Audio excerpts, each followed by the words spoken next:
এখন ব্যাটিং করলে মনে হয় যে এক হাতে ব্যাটিং করতেছি, এখন মনে হয় দুই হাতে ব্যাটিং করতেছি, দুই হাতে আমি খেলতেছি।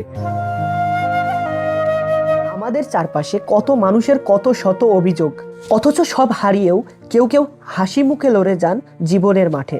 আমার নাম মোহাম্মদ রিফাত হোসেন তপু। জীবনের গল্পের তো শেষ নাই। অনেক সময় অনেক জায়গায় খেলতে গিয়ে কষ্ট পাইছি। আর সবচেয়ে বড় কথা, আমি যখন ব্যাটিং করি আমার সাথে যে থাকে ও আমাকে অনেক সাপোর্ট করে। তবে আপনি থাকেন, আপনি পাবেন, পুরোটা শেষ করে দিয়ে আসেন। রিফাত হোসেন তপু তেমনই এক অদম্য যোদ্ধার নাম। এক হাত নেই তাতে কি, ডান হাতের এক ঝটকায় বল বাউন্ডারির ওপারে পাঠানো তার কাছে যেন কোনো ব্যাপারই না। তো হয়তো বিগত দীর্ঘদিন যাবত আমাদের সাথে খেলতেছে, 2018 সাল থেকে ওর সাথে পরিচয়। কিন্তু উনি ছোটবেলা থেকে ক্রিকেট পছন্দ করে, ছোটবেলা থেকে ক্রিকেট খেলতেছে। ছোটবেলা একটা জব করি, জবের মাঝখানে যতটুকু সময় পাই আমি খেলাধুলা করি। তবু ভাইকে সুযোগ দেওয়া হোক।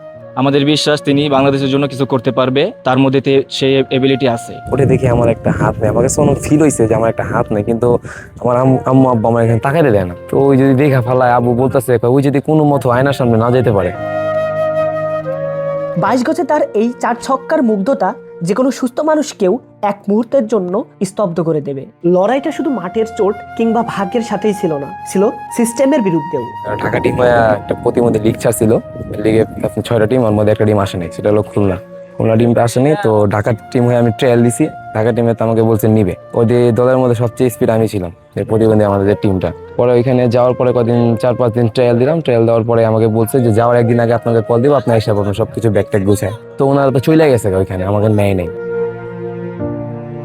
প্রতিবন্ধী লিগে কুষ্টিয়ায় খেলতে গিয়ে শিকার হয়েছিলেন আর্থিক বঞ্চনার। নিজের প্রাপ্য টাকা না পেয়ে এক পর্যায়ে ক্রিকেট খেলার আশায় ছেড়ে দিতে বসেছিলেন রিফাত। তো জলিল ভাই নামে এক প্রতিবন্ধী ভাই আছে, উনি এক সময় খেলছে হুইল চেয়ারে। উনি আমার কল দিছে, কয় তোমার নাম রিফাত নাম? হ্যাঁ ভাই আমার নাম রিফাত। তো আমি জলিল ভাই, তুমি তো ঢাকার টিমের ট্রায়াল দিলা, তো খেলতে আসলে না কেন? আমাকে ভাই আমাকে তো ট্রায়ালের জন্য গেছি, আমি গাড়ি ভাড়া টাড়ি ভাড়া দিয়ে আমি কাজ ফেলে থেকে গেছি, কিন্তু আমাকে তো ওরা বলছে যে খেলার একদিন আগে তোমাকে কল দিব, তুমি এসে পড়বো। আমার এই বিষয়ে জানাই নাই, এখন আপনি ফোন দিল, এক কাজ করো তুমি ওদের বাদ দাও, তুমি আমার টিমে আসো।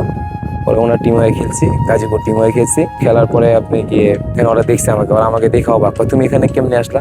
আমি কই আপনারা তো আমাকে রেখে এসে পড়ছেন, আল্লাহ আমাকে এখানে নিয়ে এসে। আমাদের সাথে 2018 সাল থেকে আছে, দীর্ঘ প্রায় 7-8 বছর একসাথে আছি, একসাথে খেলতেছি। ওর থেকে আসলে অনেক কিছু শেখার আছে। আমি ব্যক্তিগতভাবে যেটা দেখলাম আর কি, যে মানুষের ইচ্ছা শক্তি কেমন থাকা দরকার। যে ওর দেখেন একটা হাত নেই, আমাদের কিন্তু 2টা হাত আছে, তারপর আমরা সবল না। ওই কিন্তু ওর ইচ্ছা শক্তি থেকেই খেলতেছে, মানে ওর ইচ্ছা শক্তি থেকে অনেক কিছু শেখার আছে, যে মানুষের ইচ্ছা শক্তি থেকে মানে অনেক কিছু করতে পারে। আপনার ওর দিকে তাকাইলেই বুঝবেন মানুষ হিসেবে কেমন। ওর যে কমতি ওর বুঝতে দিব না, ওর হাসি মুখটাই আপনারা বইলা দিব যে খুশি না অখুশি। বিপরীতে যে গাজীপুর টিম হয়ে খেলছি, ওই টিমের ভিতরে সবচেয়ে স্পিড আমি ছিলাম, আর দ্রুত আমি ছিলাম ওই টিমে। আমার কিছু অ্যামাউন্ট পাওয়ার কথা ছিল, বলছিল আমরা 50,000 টাকা করে পাবো। প্রায় 7-8 দিন ছিলাম ওইখানে। তো আসার সময় মনে করেন যে দেখি যে যার মতো চলে গেছে, আমি বললাম তোমরা চলে যাও কেন? কয় মনে মনে আমাদের টাকা তো নিয়ে একজন চলে গেছে, তার কাছে টাকা, উনি এখন ফোন ধরে না।